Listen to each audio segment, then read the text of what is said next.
आज हम लोग केमिस्ट्री का यूपी बोर्ड में पूछा जाने वाला कक्षा 12 में एक बहुत ही जबरदस्त क्वेश्चन करेंगे।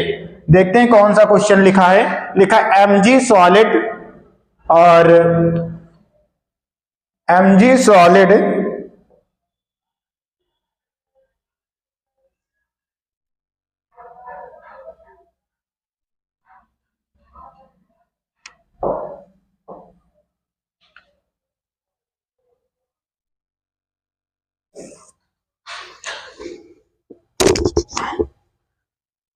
आज हम लोग एक बहुत ही ज्यादा पूछा जाने वाला क्वेश्चन जो यूपी बोर्ड की परीक्षा में केमिस्ट्री में बहुत पूछा जाता है वो आज हम लोग करेंगे।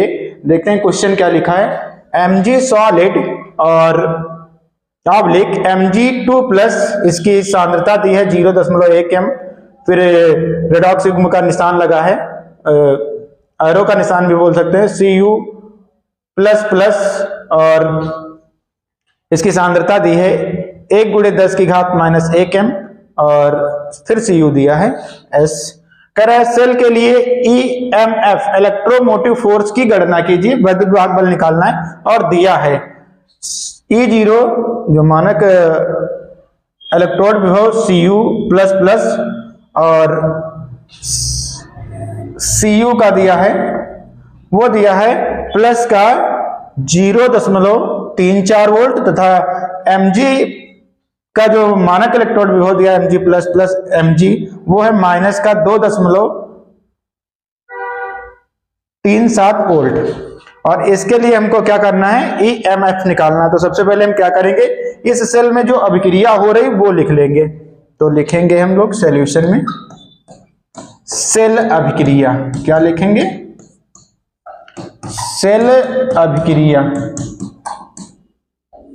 क्या हुआ होगा, Mg ने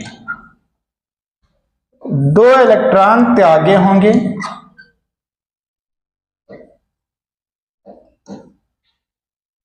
कितने इलेक्ट्रॉन त्यागे होंगे, 2 इलेक्ट्रॉन त्यागे होंगे,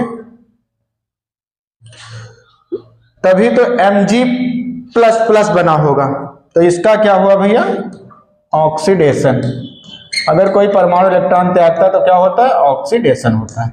और ऑक्सीडेशन हमेशा कहां होता है, एनोड पर, N anode, on anode, anode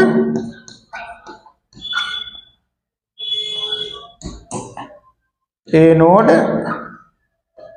फिर इसी प्रकार क्या हुआ होगा भैया, कैथोड पर क्या हुआ होगा, on cathode Cu plus plus ने 2 इलेक्ट्रॉन यही ग्रहण किए होंगे, तो ये बना होगा Cu। इसका मतलब भैया क्या हुआ, ये हुआ रिडक्शन। क्या हुआ भैया, रिडक्शन।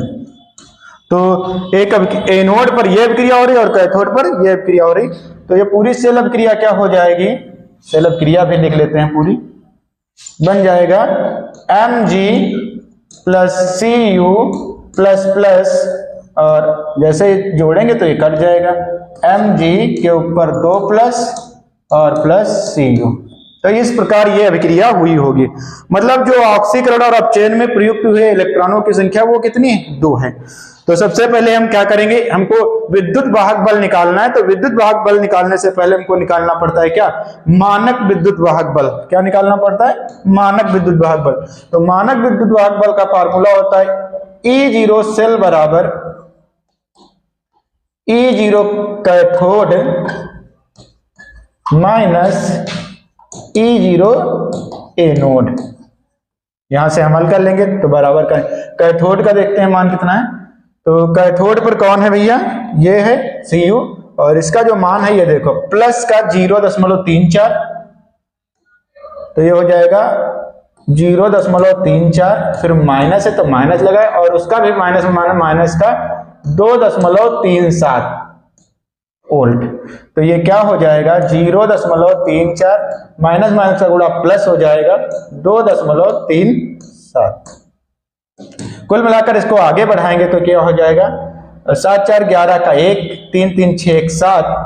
और तो इस वाली जो सेल का है वो मानक इलेक्ट्रोड विभव कितना आएगा, मानक विद्युत वाहक बल कितना आएगा, 2.17 वोल्ट।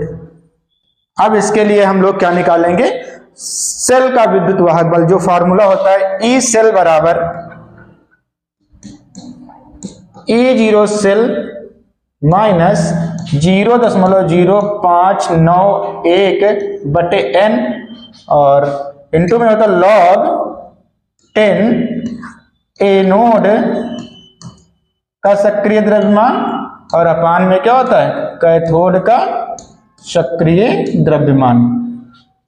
तो क्या हो जाएगा भैया, ई सेल बराबर E0 भी देखो निकाला है, तो 2.17 माइनस 0.0591 और ऑक्सीकरण और अपचयन में प्रयुक्त इलेक्ट्रॉनों की संख्या कहां से देखेंगे, यहां से। इसने देखो 2 इलेक्ट्रॉन त्यागे, इसने ग्रहण कर लिया, तो n का मान हो जाएगा 2 और log 10 कैथोड पर कौन है भैया, देखते हैं। तो कैथोड पर भैया है एनोड पर, पहले एनोड Mg, तो यहां पर लिखेंगे Mg के ऊपर 2 प्लस और नीचे क्या लिखेंगे, Cu के ऊपर 2 प्लस। इसको हम लोग आगे बढ़ाएंगे तो क्या हो जाएगा, ई सेल बराबर 2.71 माइनस 0.0591 बटे 2 log 10, दोनों के मान रखेंगे, मान यहां पर लिखा है देखो, इसका 0.1 है Mg का और इसका 1 गुणे 10 की घात माइनस 1 है, तो ये हो जाएगा 0.1 और नीचे क्या हो जाएगा 1 गुणे 10 की घात माइनस 1। तो E0 सेल बराबर हो जाएगा 2.71 माइनस 0.0591 बटे 2। इसको ध्यान से देखेंगे तो ये दोनों सेम हैं, तो इससे इसको काट देंगे तो ये बचेगा log 10 1, एक बचेगा, एक एक में एक, तो ये हो जाएगा भैया ई सेल बराबर 2.71 माइनस 0.0591 बटे 2 और log 1 का मान होता है 0, तो ये हो जाएगा 0। फिर ये क्या हो जाएगा, ई सेल बराबर 2.71 माइनस, गुणा करोगे सब 0 हो जाएगा, या ई सेल बराबर क्या हो जाएगा 2.71 वोल्ट। यही आपका उत्तर हो जाएगा।